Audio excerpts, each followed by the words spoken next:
una tempestad enorme. Uno de los marineros me hizo poner un salvavidas y me dijo, nos vamos a hundir, maestro, nos vamos a hundir. Pero si nos hundimos, no se preocupe, que no nos vamos a ahogar, pero no hay tiburones. Tranquilo, que aquí no hay tiburones. Ese es el susto tremendo que pasé yo. Afortunadamente el barco no se hundió, resistió la tempestad. De allí, después el mar se puso tranquilo, llegamos a Francia. Esa es otra historia después de que llegué a Francia. Bueno, maestro, entonces después de esta travesía que llega usted a Europa, llega a estudiar en España. ¿Con quién? Llegué a estudiar al Real Conservatorio de Madrid, con el profesor Regino Sainz de la Maza, una figura de la guitarra. Pero yo logré estudiar con él solo unos 3 meses larguitos, porque yo estaba aburrido, porque él tenía muy mal genio, trataba muy mal a los alumnos, de palabras como bruto, animal. Esa palabra siempre lo tenía, animal, eso no es así. Entonces, claro, yo me sabía muy bien la lección, yo hasta lloraba cuando él me mandaba a la casa que tenía que repetir, porque yo no podía rendir por el nervio que tenía yo. Y entonces yo pedí que me cambiaran de profesor, le expliqué que yo quería otro profesor. Me cambiaron con un maestro en ese tiempo, se llamaba Antonio Moreno, gran profesor, muy tranquilo, muy buen profesor, muy cariñoso. Pero ya al mismo tiempo que estaba estudiando en Madrid, yo quise recibir lecciones de otros guitarristas. Entonces recibí clases particulares con una guitarrista de esa época que se llamaba Asunción Granados. Muy buena guitarrista, me enseñó muchas cosas. Y una vez me dije yo, güey, yo quiero conocer a Narciso Yepes. Averigué la casa y me fui una vez allá a buscarlo. Afortunadamente él estaba. Llegué como a las 9 de la mañana, él salió en bata de dormir y me dice, buenos días, joven, ¿se le ofrece algo? Sí, es que quiero conocer al maestro Narciso Yepes, yo soy guitarrista. Yo soy Narciso Yepes. Sígase, muy amable, me hizo seguir, es una suerte tremenda. Claro. Entonces yo le toqué, me dio unos consejos de cómo utilizar la uña y me dio 8 clases me dio en su casa, nunca me cobró. Wow. Le aprendí muchas cosas que él me enseñó. La forma de relajar los brazos, una serie de cosas. Después del conservatorio, pues a mí se me terminó la beca y yo tuve que buscar la forma de seguir estudiando, porque la beca era de 2 años. Pero ya cuando se acabó la beca, pues lamentablemente pues, me tocó hasta dormir en la calle a aguantar hambre. Hasta que se me ocurrió irme a la costa, que habían para trabajar en restaurantes, se me ocurrió y me fui. Y logré trabajar en un restaurante animando, tocando mi guitarra, ¿no? Y aproveché y terminé la carrera en el Conservatorio Superior de Música de Málaga, España, con uno de los mejores profesores que yo he tenido, se llamaba Antonio Compani, gran maestro. Con él me gradué en España y aparte de eso, pues tuve unos cursos con Alirio Díaz en Siena. ¿Cómo fue esa vivencia con el maestro Alirio Díaz? No, pues yo me di cuenta de que él estaba dando los cursos, allá fui y conocí al maestro. El maestro era de un temperamento apacible, tan buena persona que era, es increíble, gran persona, gran maestro. Tenía un genio, pero hermosísimo, hermosísimo. ¿Qué, Clemente? ¿Cómo va eso? Me decía, ¿qué, Clemente? Esa fue una experiencia muy linda con el maestro Alirio Díaz, sí. Usted también, obviamente, incursionó mucho en la música popular, en esa época. Es que resulta que cuando yo partí para la ciudad de Málaga a trabajar en los hoteles, allá conocí muchos músicos que cantaban música popular, boleros, baladas, música suramericana. Y entonces, como estaban pagando muy buena plata en un hotel que se llamaba Marbella Club, entonces yo me organicé un trío con 2 cubanos. Y empecé yo a aprender a tocar el bolero, que la rumba, que la guaracha, que el porro. Entonces logré conectarme con músicos empíricos, buenos músicos. Entonces yo llego a la conclusión de que dentro del empirismo hay un conocimiento increíble, porque dentro del empirismo hay músicos que hacen una serie de encadenamientos armónicos y acordes que a uno eso no se le enseñan en la academia. Y entonces llegué a la conclusión de que la música popular tiene mucha riqueza melódica y armónica que no lo tiene la música clásica. Entonces yo aprendí muchísimo con esta gente. Entonces esa clase de conocimiento que le aprendí a los músicos empíricos lo aplico a mis composiciones. Entonces me doy cuenta que hay mucha riqueza armónica, encadenamientos que uno no aprende en la academia. Yo, por ejemplo, con ese conocimiento que adquirí estos músicos, yo me he inventado mis propias cadencias en mis composiciones. Detesto la cadencia perfecta, casi no uso la cadencia perfecta. Uso otra alternativa. Una alergia. Sí, si yo encuentro una sensible, la sostenido, no me voy a si mayor, no, me voy a, mando la sensible de atrás, que se convierte en un acorde de si con 7. Y tengo una composición que es un chorino tiene un encadenamiento de séptimas de dominante sin resolución y se oye bonito, se oye muy bien. Claro. Es decir, que mis composiciones yo rompo reglas. Detesto las reglas de que mantener la nota común, que la sensible va a la tónica, que el cuarto va al tercero, yo todo eso lo rompo. Antes de entrar, maestro, en el tema de composición, como decimos por ahí, un pajarito me contó de 2 anécdotas muy interesantes. En esa época de músico popular, en España, una era con un director de orquesta famoso. Ah, ya. Bueno, resulta que con este par de cubanos ya murieron los dos, eran unos grandes músicos, empíricos, pero eran cantantes y uno yo era guitarrista muy bueno, ¿no? Conocían mucho de la música cubana, ¿no? Y nosotros hicimos un trío que se llamó en esa época el trío Los Solos. Éramos muy famosos por toda la costa.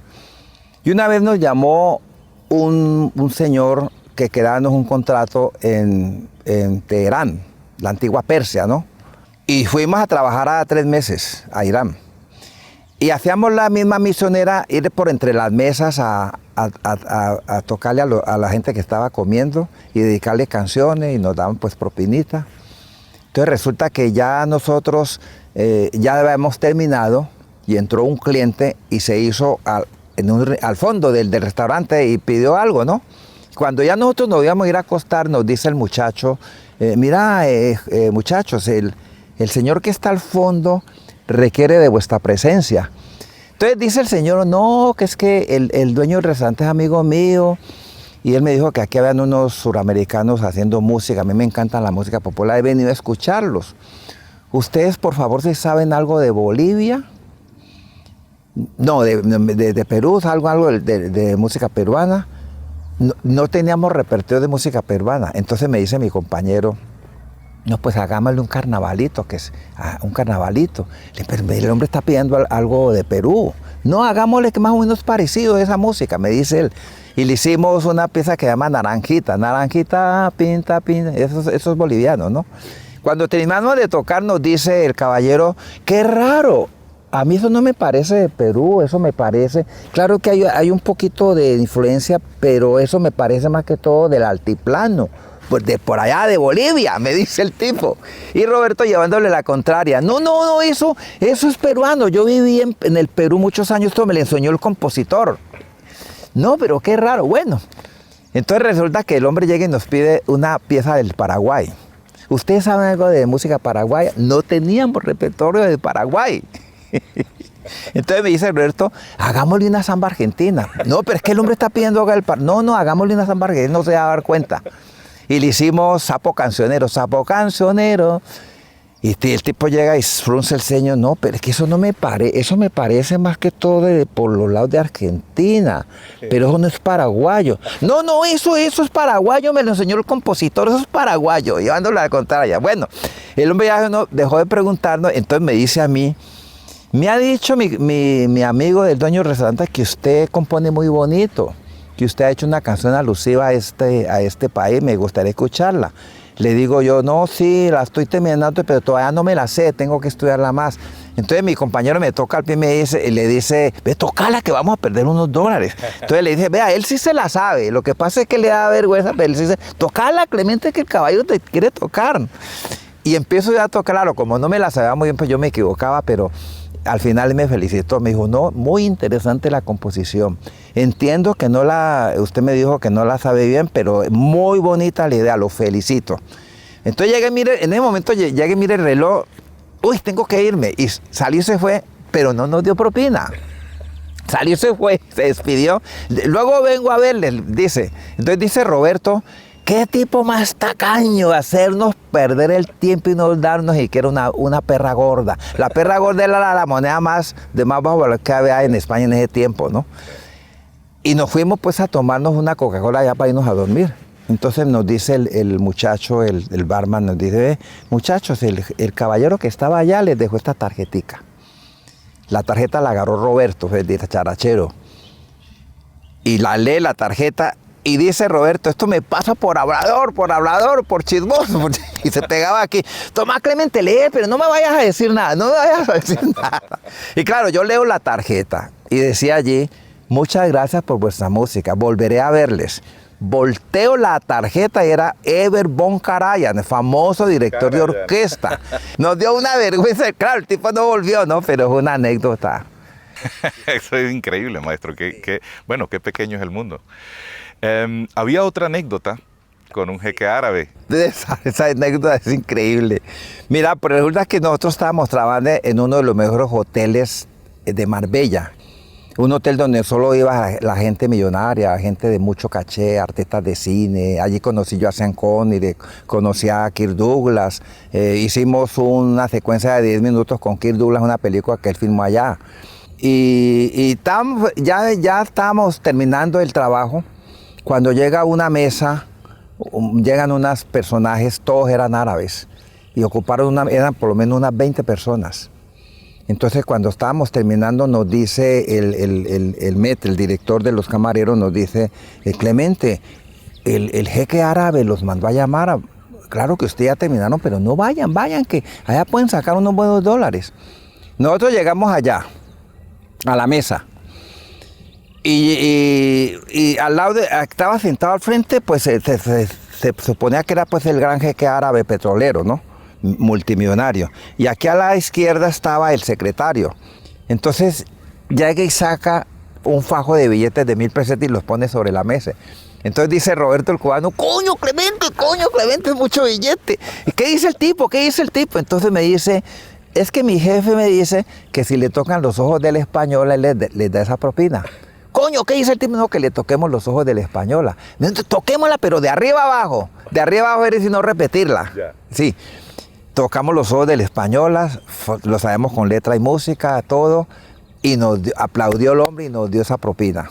Luego el jeque le vuelve y le dice al tipo otro en árabe, y se mete y saca otros bajos de billetes.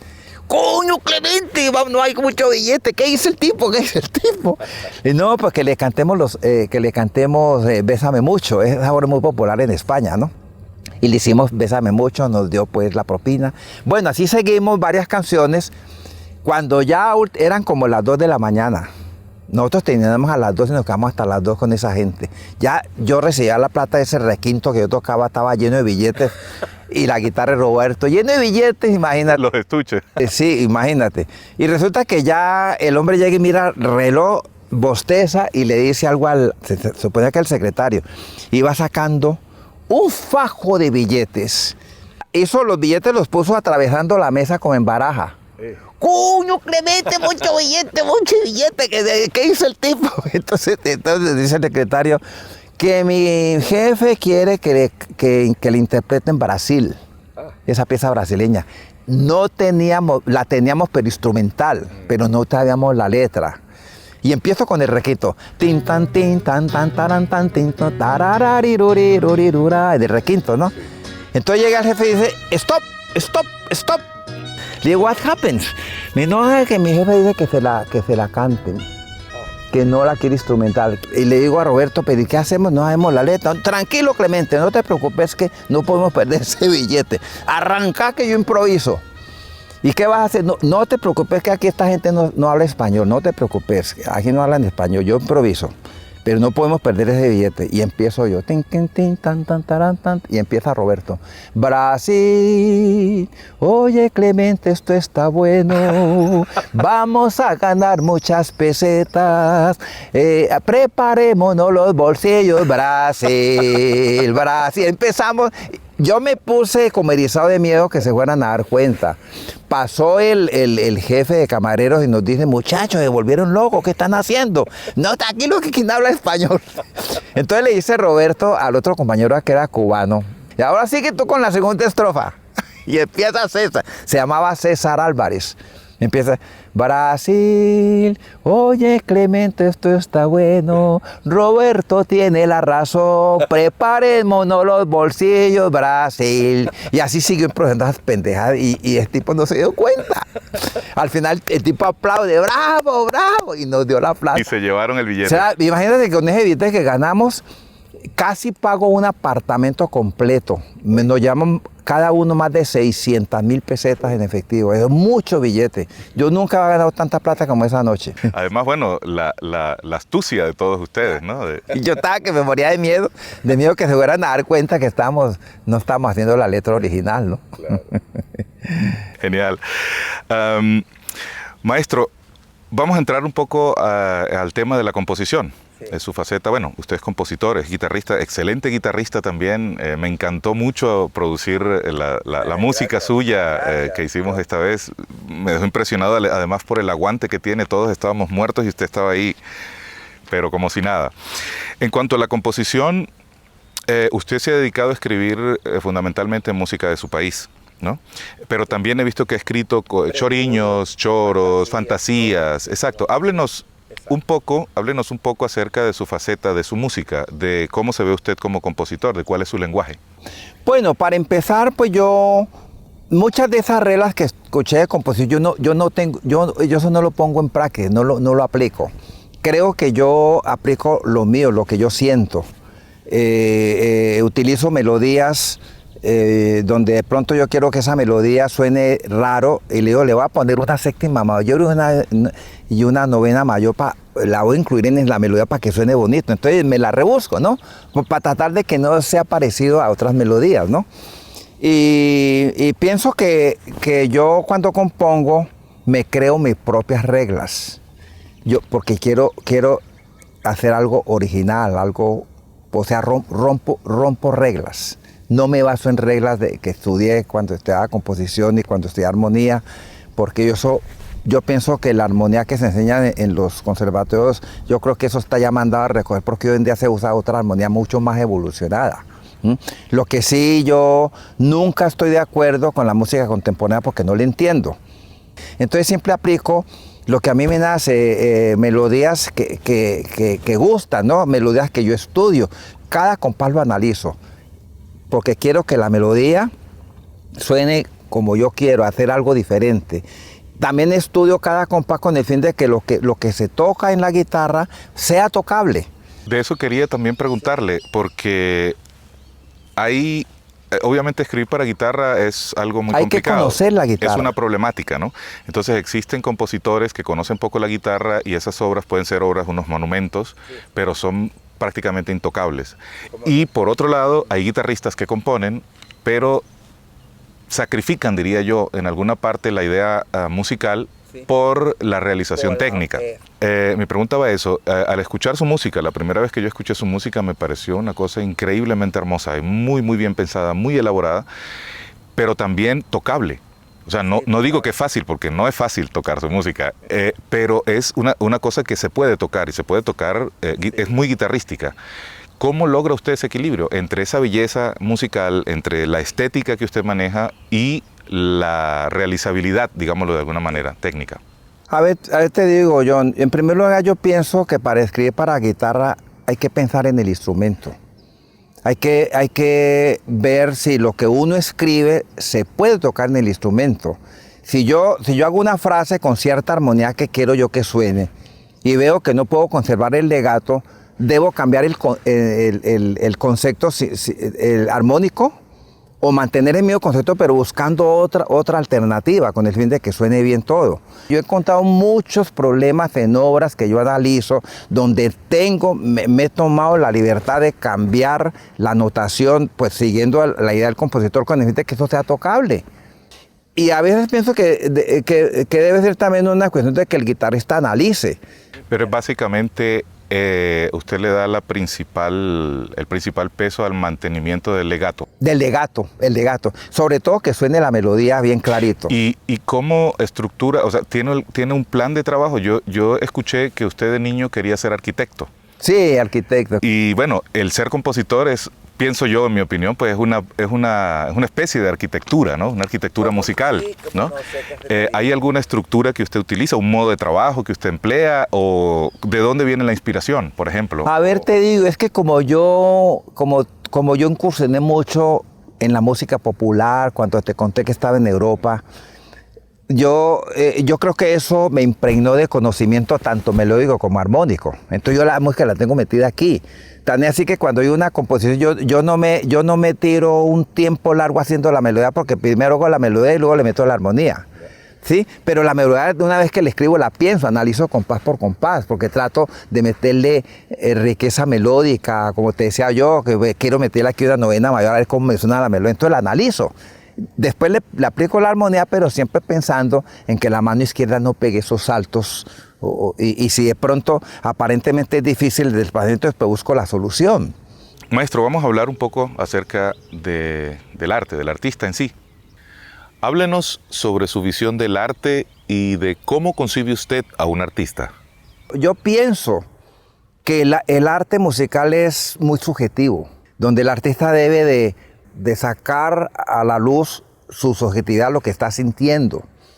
Entonces, yo pienso que el artista debe de primero analizar qué es lo que está haciendo, para darle a eso sentido interpretativo, para darle interpretación y a que todo mundo le llegue. Mira, yo conocí en España un griego que llegó con un grupo, y uno de los griegos me dijo algo y no le entendí. Entonces me dice pues una señora en inglés que él me decía que si yo le prestaba la guitarra. Entonces sí, con mucho gusto le presté el requinto. Desde el momento que yo vi tocar a ese señor, componía los dioses, este tipo fue un desastre tocando, es un desastre. Pero cuando era el piano que tocara, el hombre empieza a tocar, lógico, con mala ejecución, desde luego, ¿no? Pero resulta que ponía un temperamento, un vibrato, y fruncía el ceño y movía las manos. A mí me llegó como el hombre interpretaba. O sea que yo pienso que la técnica no es todo, es más importante la parte interpretativa. Sacarle partido al instrumento, el vibrato es importante. ¿Cuántos guitarristas yo no conozco en el mundo que tocan pero no hacen vibrato? No hacen el vibrato, todo lo tocan como recto, ¿sí me entiendes? Con gran ejecución, buen sonido, pero de esto no ponen nada. Por eso es que yo siempre admiraba al maestro Segovia y a los guitarristas de esa época que eran intérpretes, que usaban vibrato y interpretaban la música. Maestro, hablando del sonido, todos los guitarristas tenemos una búsqueda eterna con el sonido, buscando el sonido. ¿Cuál ha sido la suya? Bueno, en primer lugar, cuando yo empecé a estudiar la guitarra clásica con el maestro Alfonso Valdiri, para mí fue una lucha porque yo quería que el sonido me saliera bien limpio. Yo dije, me tiene que salir el sonido bien limpio. Cuando yo llegué a España y me entrevisté con el maestro Narciso Yepes, él me dijo, mire, el guitarrista tiene que preocuparse primero por la limpieza, y no solamente la limpieza, el sonido. Sacarle sonido, no solamente un sonido, sacarle diferentes colores. Entonces, por eso es que yo muchas veces veo eso, que me preocupo por la limpieza y el color del sonido, eso es importante. Pero es que hay otra cosa también que influye y es el tipo de música que se toca, ¿no? Porque yo estaba escuchando, por ejemplo, la pieza hermosísima, el Bambuquino que grabamos, ¿no? Y hablando un poco del sonido, Javier me decía, el sonido del bambuco se toca así, es algo, eso viene del campo, es algo intrínseco del origen, ¿no?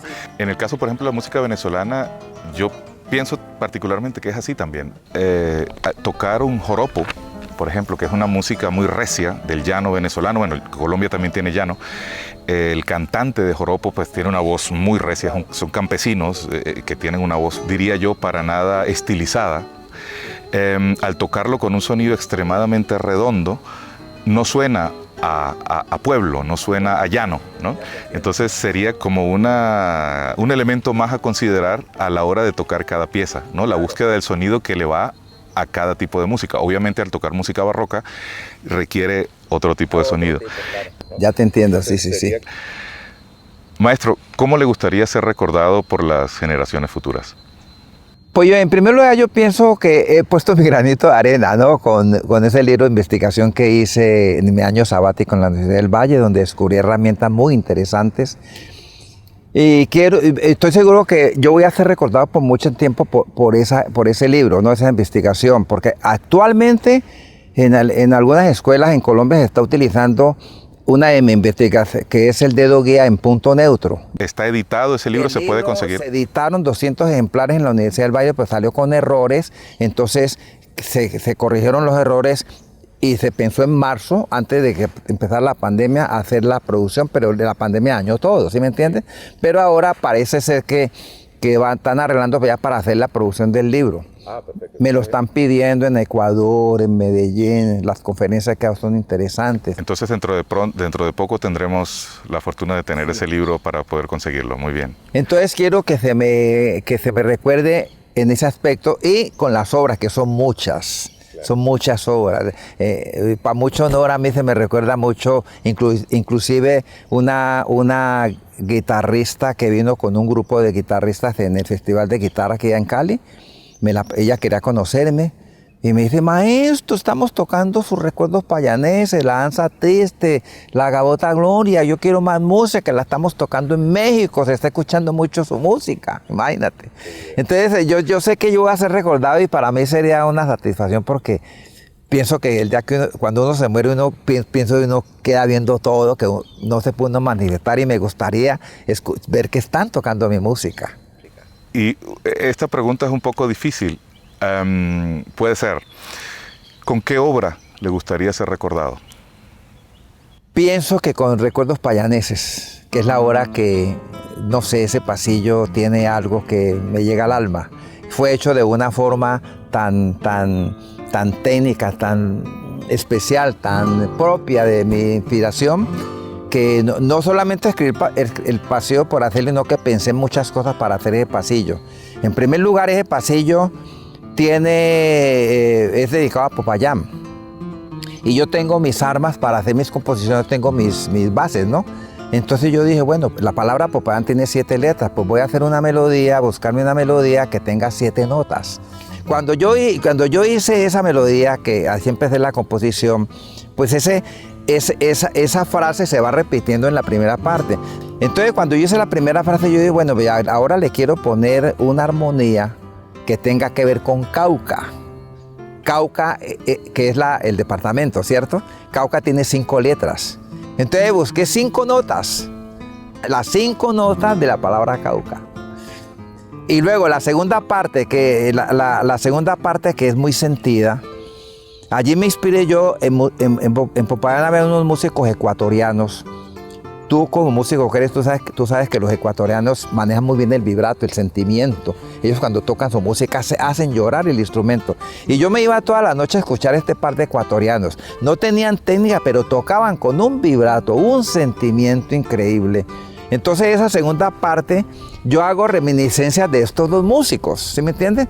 Pero es que a la segunda parte le meto vibrato, tan es así que hay una anécdota de esa pieza en Popayán cuando yo era profesor, que el gerente del Banco Colombia le gustaba hacer reuniones en su casa con música, con músicos de Popayán. Y una vez llegaron unos invitados de él de Bogotá, una señora que se llamaba Matilde Espinosa de Pérez. Y yo estaba tocando Recuerdos Payaneses en la segunda parte, cuando esa señora se para. Basta, maestro, no me haga sufrir, no sea malo, no me haga sufrir. Y lloraba esa señora como un niñito. No, usted me llevó al alma esa segunda parte, usted hace llorar instrumentos. No me martirice, no me martirice. Pare. Entonces ella se secó y dijo, no, maestro, ya estoy tranquila, ahora sí continúe, pero empiézala de nuevo.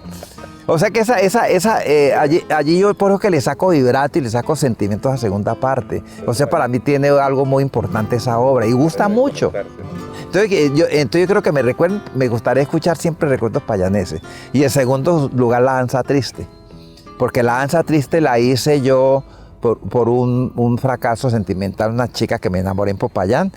Y cuando se fue con otro, de sentimiento hice esa pieza, y esa pieza es muy triste, esa pieza tiene mucho sentimiento, la danza triste. La danza triste no le puse el título, esa pieza tiene el título de Danza número 1, pero cuando se la dediqué al maestro Hernán Moncada, un guitarrista que ya murió, yo la toqué y él se puso a llorar. Y me dijo, Clemente, no le pongas danza número 1, mira que esa pieza me hizo llorar. Ponele danza triste, dedicada a ella, así se quedó, danza triste. O sea, son dos piezas que me gustaría que se siguieran escucharlas yo el día que yo parta. Finalmente, bueno, llegamos al final de la entrevista y este segmento me gustaría terminarlo con un pequeño juego, que son yo le llamo preguntas rayo. Ojalá no sea difícil. Entonces, yo le voy a preguntar algo y usted me lo va a contestar muy rápidamente.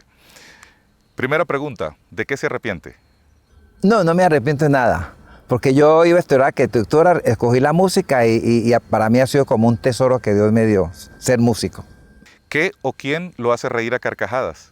Algún chiste de algún amigo. Yo siempre me río de un chiste que me echó un amigo y nunca se me olvide ese chiste. No lo digo porque es vulgar, pero siempre me río solo. Bueno, me lo cuenta ahora después de cámara, detrás de cámara. ¿Qué lo conmueve hasta el llanto? Me conmueve de pronto la ingratitud. La ingratitud, eso sí me conmueve mucho. Usted es caleño y aquí Cali es la capital de la salsa. ¿Cuál es su artista favorito de salsa, su cantante favorito? El compositor que me gusta mucho es Jairo Varela y por su obra Cali Pachanguero. Y no solamente el Cali Pachanguero, hay otras obras que pues todo lo que hizo el maestro Jairo son muy buenas obras y bien hechas, tanto melódicamente como literalmente. ¿Su deporte favorito? El fútbol. ¿Y su equipo o equipos? En Europa el Real Madrid y aquí en Colombia el América de Cali. No le va a gustar mucho ni a los del Barça ni a los del Deportivo Cali, pero bueno, así es. Maestro, finalmente la última pregunta. ¿Cuál es el secreto de la eterna juventud?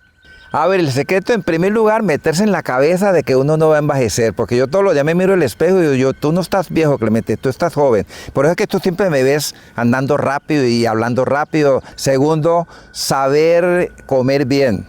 No comer alimentos enlatados porque eso tiene toxinas, no tomar licor, no fumar, ese es el secreto.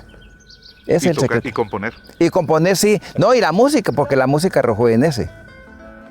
Bueno, maestro, muchísimas gracias por esta entrevista. Realmente para mí fue un honor y ha sido un honor estar con usted estos días, poder realizar este trabajo. Le agradezco muchísimo que se haya tomado el tiempo de atenderme y bueno, y de realizar conmigo también todo esto. Pues nuevamente yo te reitero mis agradecimientos de haberme invitado a este importantísimo programa cultural. Me siento contento, me siento muy complacido y lo he hecho con mucho gusto, con el mayor gusto. Bueno, maestro, muchas gracias.